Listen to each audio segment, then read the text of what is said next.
Rev it up and welcome to Cars Yeah, show number 2413. Today we'll be talking about NASCAR, so you better buckle up. Be prepared to be inspired. This is Cars Yeah, where you'll enjoy interviews with inspiring automotive enthusiasts. Mark Green is here to provide you with a fuel injection of automotive inspiration. So get in, sit down, buckle up, and get ready for a wild ride here on Cars Yeah.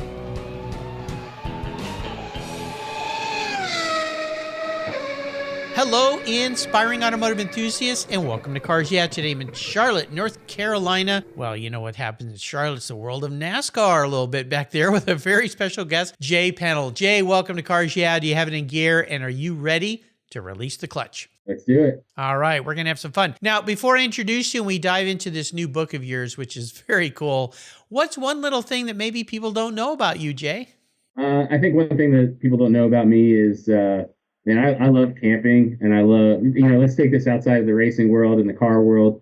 I just really love going into the woods and going camping with my buddies and try and make it as difficult as possible, most adverse weather conditions. So that's probably one thing people don't really know about me outside of the racing world.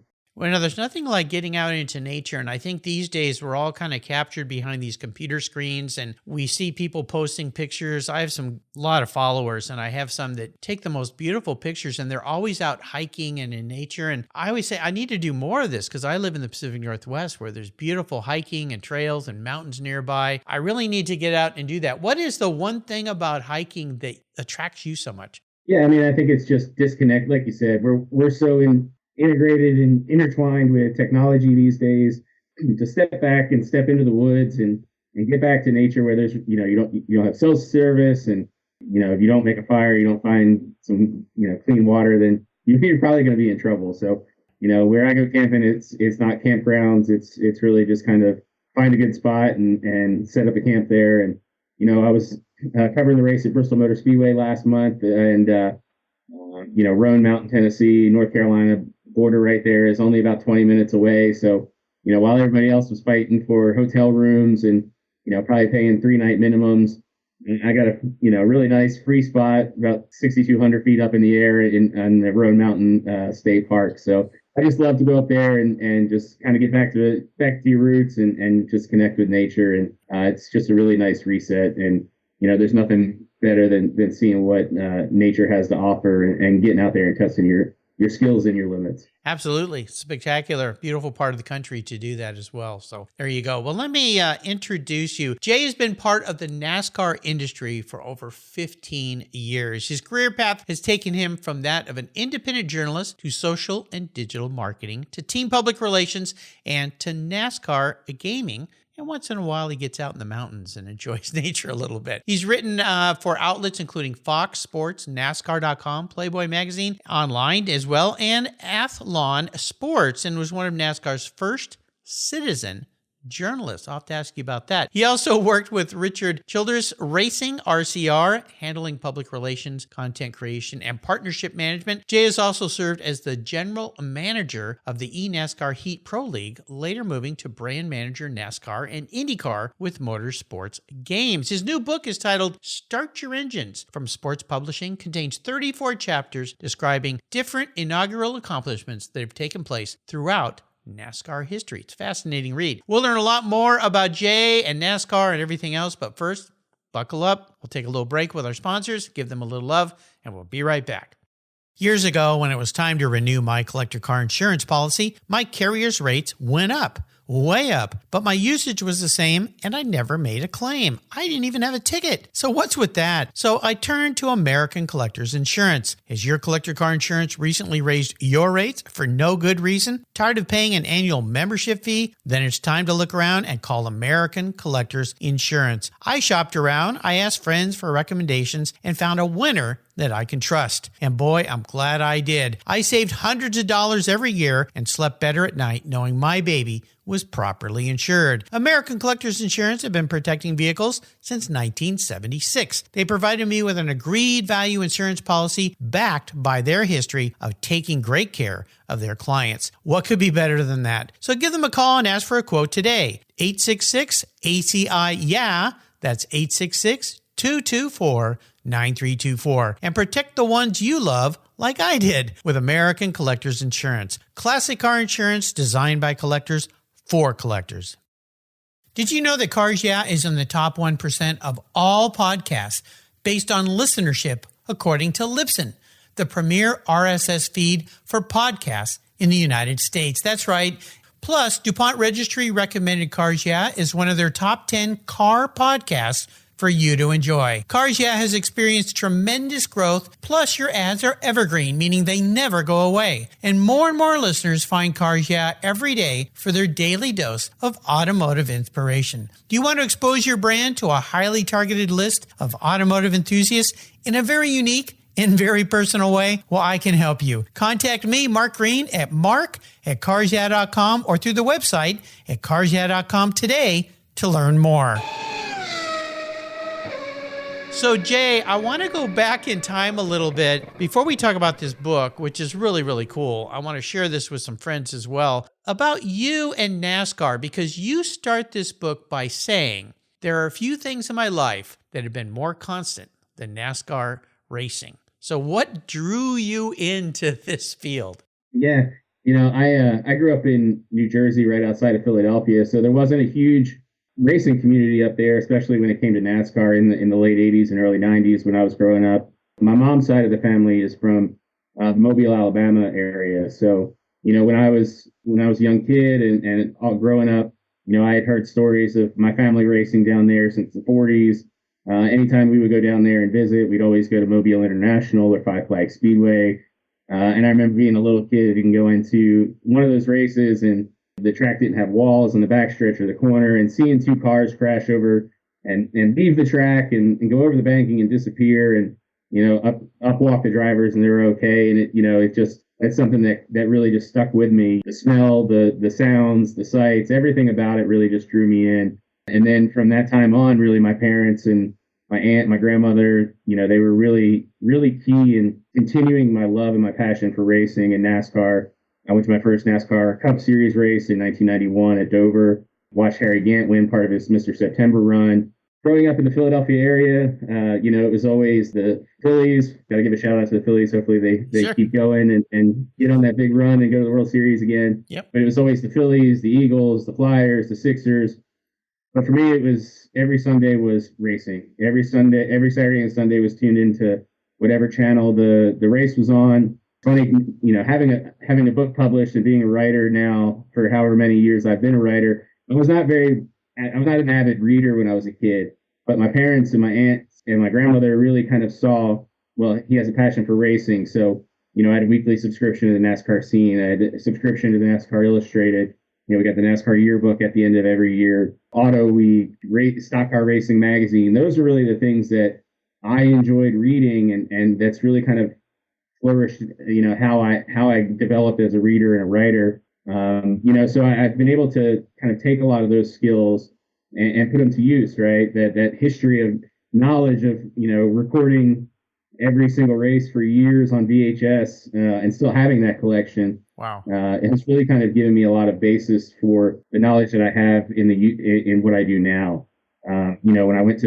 When I started looking at colleges, I only looked at colleges in North Carolina, and I really only looked at colleges around Charlotte because I knew this was where I needed to be part of this industry. I didn't know what I wanted to do. I didn't know how I was going to do it, but I knew if I wanted to do it, I had to be here. So, without that upbringing and a lot of sacrifices from my family, my older sister, my younger brother, they are not NASCAR fans at all, but, they got drug along to a lot of family vacations and a lot of races.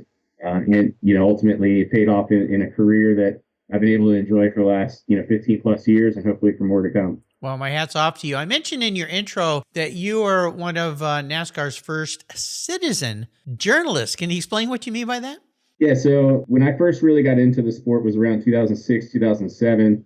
I graduated college in 2006. And at that time, you had to work for a newspaper to get into the media side of the industry. There were no real websites outside of JSKI or NASCAR.com, and everything was really dominated by the NASCAR scene, the NASCAR Illustrated, Charlotte Observer, a lot of other really good, news organizations. So as a college kid and post-college, graduate, a lot of my friends were in bands and punk bands and things like that, and they utilized MySpace to promote their bands.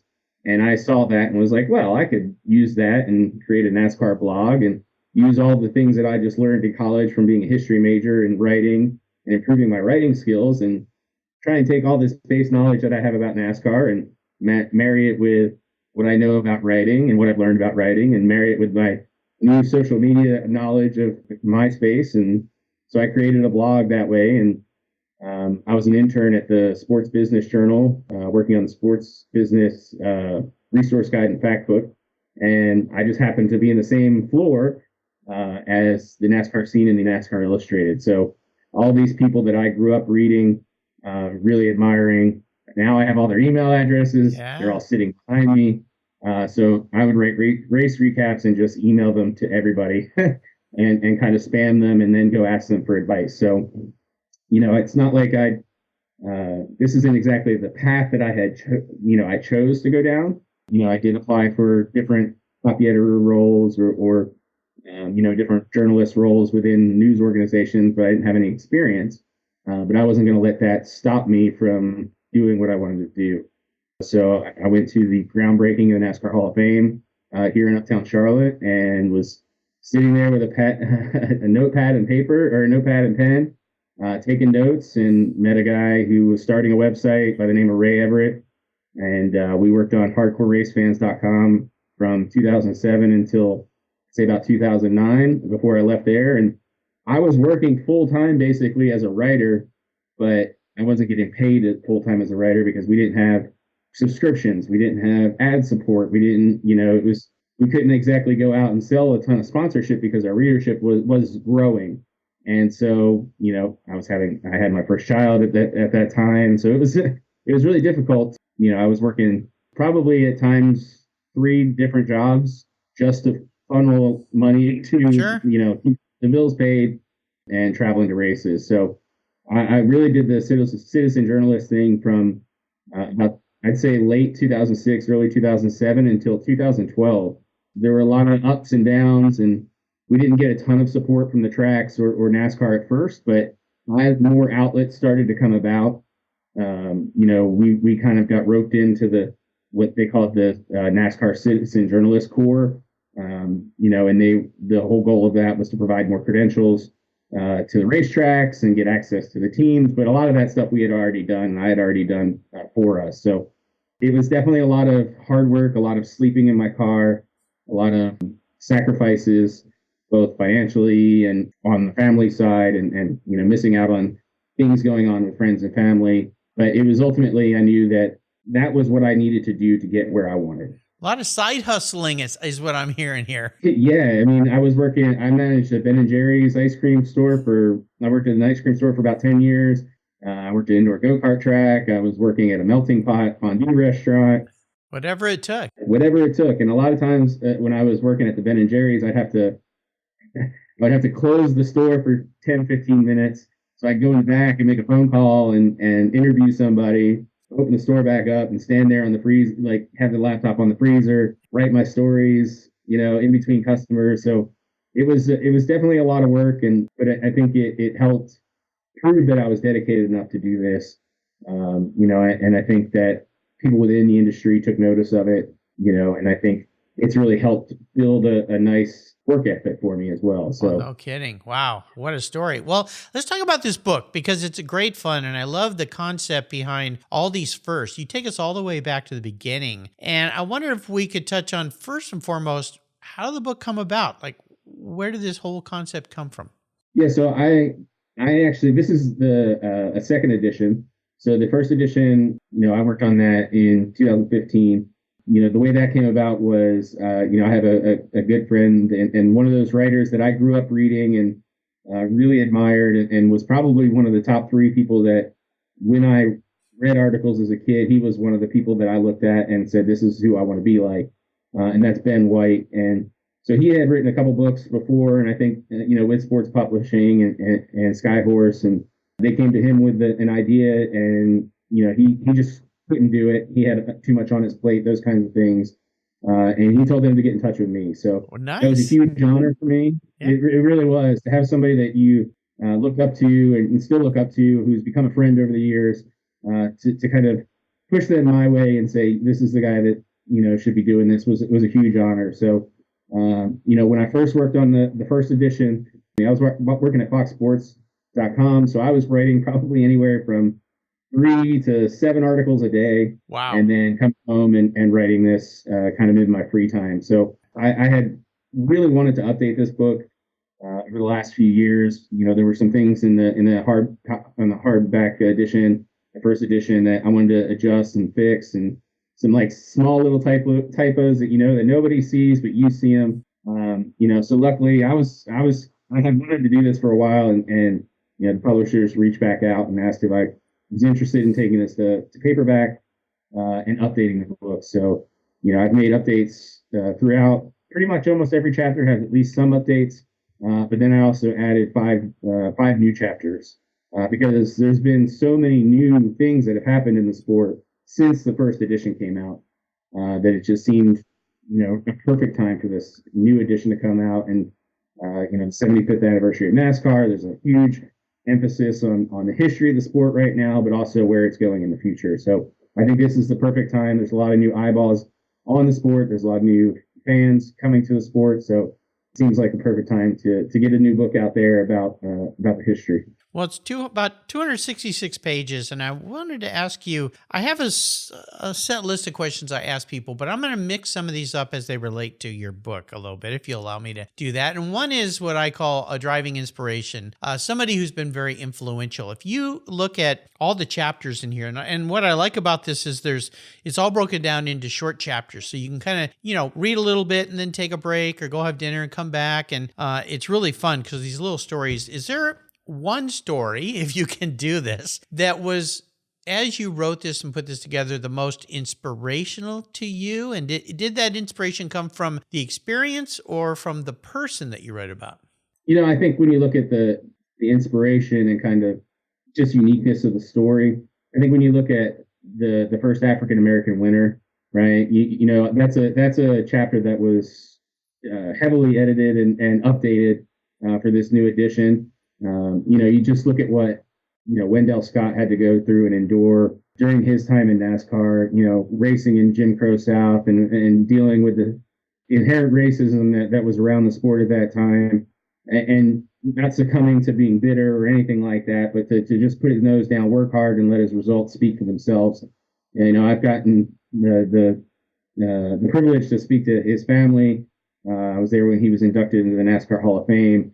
And just to hear how influential he has been just to their lives, but then to the larger NASCAR community, I think that was really special. I was able to update that, because when I first came out with this book, Bubba Wallace was just this kid who was coming up through the series, and it was really unsure, what he was going to do. He had some truck wins, that kind of thing, but his future was still very much up in the air. So now he's a multi-time winner. He's really become kind of the face of diversity for NASCAR. And I think it's really great to see, also in that chapter, we dive into some of the folks behind the scenes who are not necessarily driving the race car. So, somebody like Darrell Edwards, who's a good friend, who was the first African-American pit crew member to win the Daytona 500, and just his story and how he's taken it from being just a regular stick and ball athlete in college to, really seeing the opportunities within NASCAR, coming in here, making history, but then also giving back to the community and helping grow the awareness of the sport into, areas of the country and the, communities that probably haven't paid attention to NASCAR a lot over the last 75 years. So I think that's probably the one chapter where there's just different people throughout that just continue to inspire, and to help grow the sport to new heights. Well, it's pioneers like that introduce new people that feel more welcome, that weren't feeling welcome into the field of NASCAR. And I kind of get that with the South and it's struggled and it's getting better. It's come through, but I can see how where Wendell would be a great inspiration for you. So a privilege to write about him and to meet his family and so forth. Now, how about challenges when it came to writing this book? Was there one thing? I mean, books are always fraught with challenges, right? Am I getting everything right? Do I need all the facts? All these things have to come together. It's like juggling lots of balls. Is there one thing in particular as you were putting this book together that was a real big challenge for you? I think the first time I did this back in 2015, the biggest challenge was just juggling my day job of writing so much. I worked with a great team over there. Tom Jensen, who's now at the NASCAR Hall of Fame, he was kind of our lead editor on the motorsport side, but there was a lot of work to do, and we covered a lot of stuff. And to have to do this on the side and kind of lots of hours in the library so I could kind of isolate myself, that was probably the biggest thing the first go around. The second time, it was really just getting back into the rhythm of writing. I had not been writing in a while because I had been doing other things within the industry. I had been with Richard Childress Racing for 4 years, where I would do some writing here and there, but I was mainly doing PR and video content and social media and stuff like that. Then went to the gaming side. So for a good 8 to 6 years, I hadn't been writing every day. So to get back into that, it took a little bit, but it was like riding a bike, which was nice. So I'd say those were probably the two biggest challenges. I would guess so. My son is writing his first book. He works in the tech field, but he's writing his first book, and I've talked to him a little bit about writing and the challenges. He's devoured books his whole life. He got that habit from my wife because she just consumes books all the time. Probably why both of them are so smart. And he said, and he's got a full-time job, more than full-time. And getting into that rhythm, he talks about the challenge with that and getting back into the book to, it's just putting this big puzzle together. He's writing a novel, so it's like, oh my gosh, how do you keep track of all this stuff? I think that's why it took J.K. Rowling, 5 years to write the first Harry Potter book, because to have all these characters and make it all work and flow. And, just the fact that so many people didn't want to have anything to do with her. Now they're looking back going, oh, we missed that one. Oh my God. I am very glad everything that I read about is based in fact and figures and not like something I have to create and intertwine together. So that's key. Well, the other thing, I think the first go around that really was my biggest challenge was I learned how to utilize Google Docs because I had not done that previously, and I was writing on a laptop, and it was a work laptop, and they had to do something where they updated an operating system or something, and I lost 6-7 months worth of work. Oh, no. That was a really tough pill to swallow, and there was some really good stuff in there that you knew that you weren't going to be able to recreate, but it took me a couple weeks to suck it up and just say, all right, man, I gotta get back to this and really dive into it. So I learned how to utilize Google Docs after that. Oh my gosh. Oh, that's a horror. Yeah. Well, backing everything up and knowing how to work that. There's so many tools now, but I can't tell you how many people that say, I've lost everything. And people go, well, can't you just rewrite it? You wrote it the first time. You're like, yeah, right. You try to remember even what you said an hour ago, right? Exactly. So it's a hard thing to do. Yeah. Let's talk about a special vehicle in your life. Now, this could be a car that you've owned, or it could be, let's maybe tie it to NASCAR if you'd like to, a specific NASCAR team or driver in that car. Is there one in particular that stands out for you?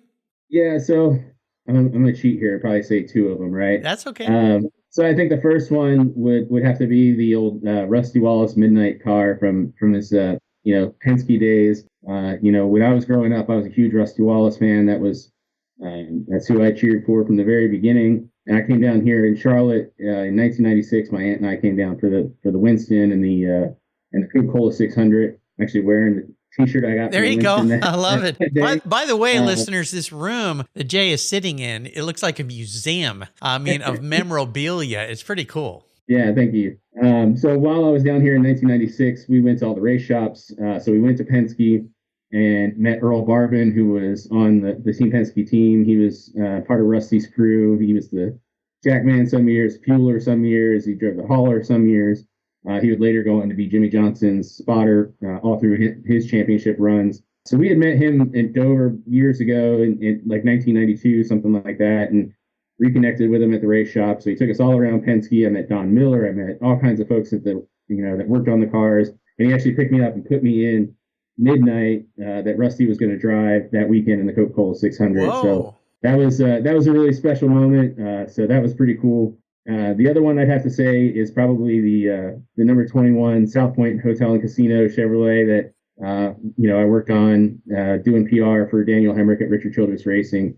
We had a really incredible 2018 season. I think I think we finished second maybe 7 times and never won. But just the guys that were on that team, the guys and gals on that team, the effort that we had that year. We got to do some really cool things. We did a thing in Xfinity does this.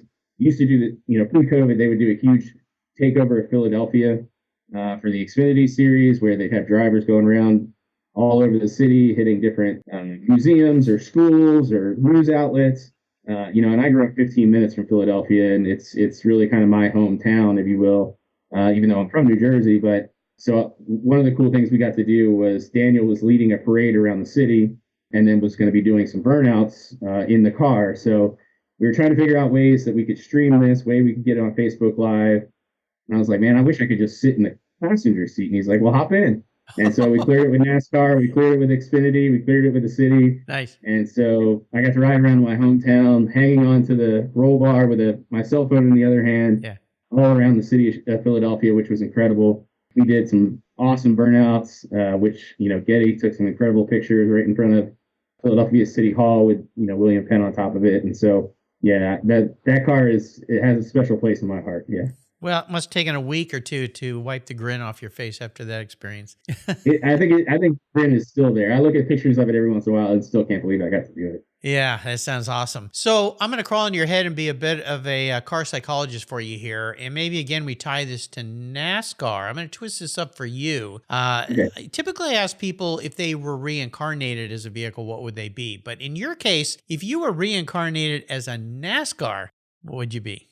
Oh, man. I think I'd probably have to be maybe like a 92, 93, like the Pontiac Grand Prix they had or the Ford Thunderbirds they had back then. Because those things, that was the era when I was really coming of age in the sport, as a fan and as a kid.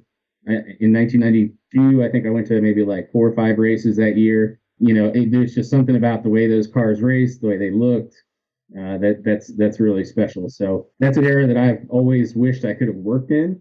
And been around those cars a little bit closer to and seen.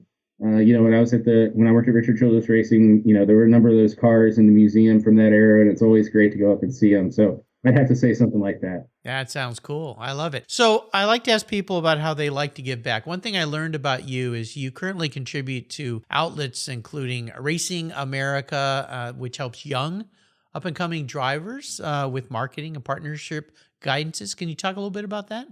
Yeah, so I've been working with Racing America probably since the beginning of this year, kind of in a contractor role. So I do a number of things for them. I cover NASCAR for them, which has been fun. I've been back on the writing side of things again, not just on the book side, but on the weekly reporting and covering races, which has been fun and great. I've been getting some funny looks from drivers that I've been hanging out with on the non-media side for the last few years, and now I'm asking them questions. And they're like, wait a minute, I got to be careful what I say here now. I'm talking to a media person. He might repeat this. Yeah, exactly. So the great thing about that is, and this is something that they do, they've been doing for a while, is, they really cover short track racing all throughout the country at a level that, not very many people do. So I think it's always great to give back to the racing community and bring more awareness to racetracks all throughout the country. I've learned about more racetracks this year than I ever did. Places that I never would have imagined have racetracks and are packing the house almost every weekend. So that's great to see. We always put on a big thing for the Snowball Derby at Pensacola at Five Flags Speedway. So I'm really looking forward to getting down there in the end of the year for that. But to give back, one of the things I do is, I developed a relationship with a driver by the name of Gavin Bochelle when I was at Motorsport Games. So we sponsored Gavin, and he raced micros and midgets on the dirt side at the time. And so he's the same age as my daughter. So when I met him, he was 12 or 13 years old out there racing. Since I've left Motorsport Games, I've kind of worked closer with him just to kind of give him some guidance on this is what you should be doing for your social. These are things that elite cup drivers are doing, outside of the race car, outside of the gym, outside of the race shop, that are making, lasting impressions. Best practices when it comes to working with the media, those kinds of things, helping them with, putting together partnership decks and things like that. So he is currently the youngest Team Chevy development driver. He drives Christopher Bell sprint cars. He races for Rackley War in the pro and super late models. So I think he had about 118 races this year, and he's 15 years old. So wow, holy cow! Yeah, it's pretty incredible to see his development over the years. It's been really cool to see him grow just in the time that I've known him, and kind of mature from a kid who was always dedicated. I mean, he was making laps. I didn't know him at this time, but he was making laps when he was in a go-kart when he was probably about 2.5, 3 years old. So, he's kind of an aged veteran now at 15. But, as we look to what comes next for Gavin, we look at the ARCA series, the Truck series, the Xfinity series, and those are real possibilities now. He works with Josh Wise over at Chevy, so he's got a great path ahead of him, and I'm just trying to play a little part in that, in helping develop him in that. You'll have to introduce me to him so we can get him on cars. Yeah, that'd be great. I can definitely do that. Sounds good. So I always ask about books, but of course today we're talking about Start Your Engines, a book by our guest today, Jay, and I'll put a link to his book. I would encourage you, this would, the holidays coming up, this would make a great gift for anybody who loves to read books. And again, it's nice because you can grab little bites of it and then go back and come back. And so a wonderful book. I'll put links. Again, published by his friends, our friends at Sports Publishing. So hats off to them for putting that together. So let's go on the ultimate drive. But again, today we're going to twist this up just for you, Jay. I'm going to put you in any car, but this time I'm going to put you in any NASCAR. Okay? This might be a little hard because we don't want to play favorites because we like all of NASCAR. Right. But just for today, I'm going to get you a seat in any NASCAR. And I'm going to let you run that car. I'm going to let you drive the car at any track, okay? Because you talked about learning about all these tracks, and you can take anybody with you. Could be the driver of that car, could be somebody from the past that's no longer with us that can maybe guide you around the track. So what does the ultimate NASCAR drive look like for you? He's got a big, huge smile on his face right now. Man, it's really tough to kind of narrow it down. One of them, like, I'd love to go back to when the sport first founded and be in some of those old V8 Fords running around that were just like, moonshine cars. I'd love to ride around the first Southern 500 and just kind of see what the carnage was there when they were eating up tires. But it's younger me would have never imagined myself saying this as a huge Rusty Wallace fan, but my 4 seasons at Richard Childress Racing, I'd have to say I would want to go around Talladega with Dale Earnhardt and just be in the pack, see what he does, how he reacted. You walk through that shop and that museum, and you look at these race cars and you can just feel the presence of Dale there. And there was nothing like watching him at the super speedways, especially Talladega. So I'd have to say, I don't know if I want to be driving, but it'd be pretty cool to sit shotgun and watch him work his way through the field. Although I'm sure he would complain about the right side weight. If I was yeah, no doubt. I can't even imagine that. I'm not sure if I'd have the bravery to sit in a car. I mean, what a guy. Yeah, I was fortunate to have his daughter as a guest on the show here. And quite amazing, iconic personality in the sport. Lost him way too soon for sure, but that would be fun. Well, could you leave us with some parting words of inspiration or wisdom when it comes to maybe working in this world of passion like you do? Yeah, I think the biggest thing I can offer for advice is, if you have a dream, just don't give up on it. Keep chasing at it. I knew that I wanted to be in the motorsports world. I knew I wanted to work in NASCAR somehow. And, I feel like if you have that dream and you just dedicate yourself to it and you work hard, you don't take no for an answer. Not every door is going to open for you, but that's okay. Sometimes you got to move on to the next door. Sometimes you got to kick that door down, so I think it's all about understanding the situation that you're in, doing things respectful and trying to create a good reputation for yourself. I think one of the biggest things I see these days with new folks coming into the sport, especially on the media side, they come from content creation or YouTube or social media. And a lot of times they go to the racetrack and they have to be the center of attention, or they have to be asking questions, or they have to be doing this. Sometimes it's best just to sit back listen, observe, and kind of, do things your own way and take it your own pace. One of the people I've always been inspired by from the earliest days of me understanding NASCAR was Alan Kawicki. I actually have something sitting next to my desk here from a NASCAR scene that I cut out probably in 1992. It's a picture of Alan. It's all taped up, and it said, he did it his way. And so that's something that's always stuck with me. If there's a path that's not available to you, then get your machete out and start hacking one. There you go. Because if you're determined enough to get there, and you handle yourself properly and make a good name for yourself, and you work hard at it, good things will happen. Well, Jay, you're a great example of that. So bravo to you and what you've done. Fantastic. How can people follow you? You can find me on social media. I'm most active on Twitter, or I guess X now. My handle is just JaywPennell, JW Pennell.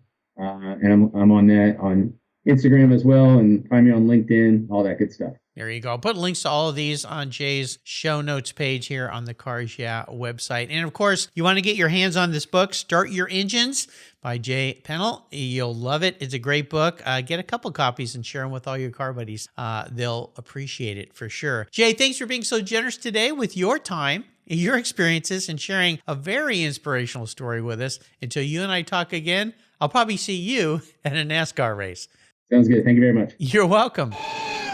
For several years now, you've heard me talk about Linkage Magazine. I've been a subscriber since the start. Their talented and creative team brings you a spectacular publication and website that shares the automotive passion from a worldwide perspective. Linkage is about driving, restoring, collecting, and first-hand experience at collector car auctions and more. They bring you real-world values plus rational, experienced opinions on the current markets. They cover the automotive world and the people who share our passions. And Linkage Magazine has grown, mailing you 6 issues annually. Join me on this journey with Linkage. They're geared for the automotive life. You can subscribe at linkagemag.com. If you're listening to this program, there's a pretty good chance you believe what I believe, that the collector vehicles we love are more than just a means of getting from one place to the other. They're a part of our culture, our identity, and as a people, they bring us together at vintage races, classic car auctions, and 1,000-mile rallies. That's why I support the RPM Foundation, which exists to ensure that the critical skills necessary to preserve and restore these important vehicles aren't lost to time. RPM stands for Restoration, Preservation, and Mentorship, and their goal is to inspire the next generation of vehicle restoration professionals through its outreach programs. And they include Shop Hop, Off to the Races, the RPM Future Class, and many others. These programs engage talented young people across the country and connect them with mentors and a variety of opportunities in the industry. For more information on how the RPM Foundation is driving the future of collector vehicles skill trade, visit rpm.foundation today. Thank you so much for joining us on today's ride here at Cars Yeah. Drive on over to carsyeah.com to find show notes and inspiring automotive fun. Download your free copy of Filler Up, a fun book filled with gorgeous photographs of fuel filler fun, including quotes from more inspiring automotive enthusiasts. Download your copy today, and we'll see you next time on Cars Yeah.